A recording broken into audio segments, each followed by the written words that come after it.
Hello, I'm gonna talk to you about sitting on the floor with some support. So I'm gonna be using a yoga block.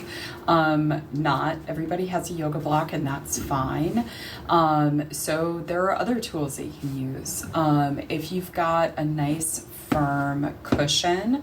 So this is a smaller yoga bolster. And again, I realize not everybody has these, but you could stack like 2 firm pillows in 1 pillowcase, and that would give you a nice firm setting. Or if you have like a low footrest or a settee or a meditation cushion, there are a lot of different tools that you could use for this. So please be creative. Use what you have at home. Okay, I'm going to turn sideways to you so that you can see my body.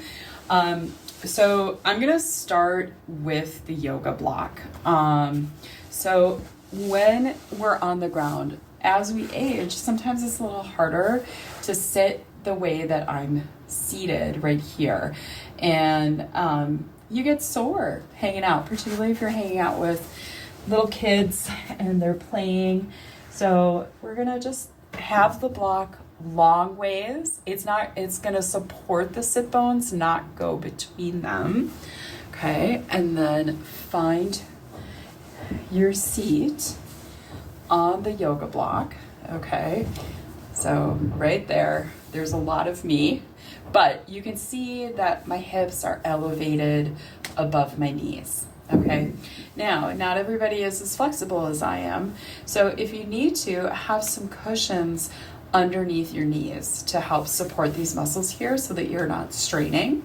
Okay, use the props around you. All right, when you're up on whatever you're going to sit on, so here I'm on a yoga block, find your sit bones and then just very gently tilt forward on the sit bones. And what this does is create a neutral pelvis that allows the spine to just stack in its natural S curve that we're looking for.